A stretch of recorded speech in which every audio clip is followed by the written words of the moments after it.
خندق حضور لڑ کے آئے اجے حضور نے ایک طرفوں سر دھوتا سی، جبریل دروازے تے آ گئے سن. حضور دروازے تے گئے تے جبریل نے عرض کی تھی حضور اسی تے جنگی لباس پایا تسی اتار دیتا ہے. فرمایا کیا چاہتے ہو؟ کہا کہ بنو قریظہ کا پہلے فیصلہ کرے. میرے آقا نے فرمایا جبریل لو انذرتہم ایامن، فرمایا میرے غلامہ ویکھیا کتنی ڈاڈی بھوک کٹ کے تے خندق کھودی، پیٹ تے پتھر باندھ کے پھر بھی لڑے، کچھ دن میرے غلامہ نو مہلت دیو. جبریل نے عرض کی تھی یا رسول اللہ کا حکم ہے یہ بھی چلے. لوگوں نے اسلام کھانے پینے کا نام رکھا ہوا ہے، 20 قسم دے کھانے کھان والے نو کی پتہ ہے کہ صحابہ پیٹ تے پتھر بن کے مٹی کیویں چاہیے. بالکل میں میرے نال کوئی گل کرے اس مسئلے. حضور دی امت کو لکھاں روپے منگ دے، میں کہ تو بدر لڑن جانا ہے لکھاں روپے حضور دی امت کو منگ دیو. پتھر پیٹ تے بن کے کسے صحابی نے بھی نہیں کیا حضور اے ترے قبیلے یہودیاں دے بڑے امیرن کوئی کڑک کی ادھاری لے لو. ہاں جدوں یہودیاں کولوں قرضے لون تو پھر مسیتاں تے سپیکر اتارنے پوندے، جدوں یہودیاں کولوں مال لے ہوئے نا تو پھر پیر میرے علی شاہ دی کتاب تے پابندی لانی پوندی. پھر رسول اللہ دے در دے ٹکڑے کھادے ہون تو پھر گل اونج ہوندی جویں پیر میرے علی شاہ کیتی امام احمد رضا کی.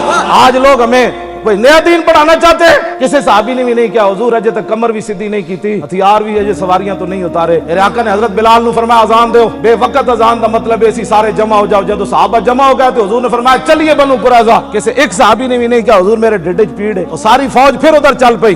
بس میں اتنی ہمیشہ گل کرنا، جدوں صحابہ چلے نا تے جبریل ویکھ رہے سن تے جدوں صحابہ دی حالت ویکھی پچھلی جنگ اج لڑ کے گھر نہیں پہنچے تے جبریل نے عرض کی تھی حضور بس اللہ یہی چاہتا تھا کہ آپ کے غلام اگر مگر نہ کرے. اب مسئلہ آگے کا لنودادھنھا، بس آپ کے غلاموں سے پہلے بنو قریظہ کے قلعے ہم ہلا کر رکھ دیں گے.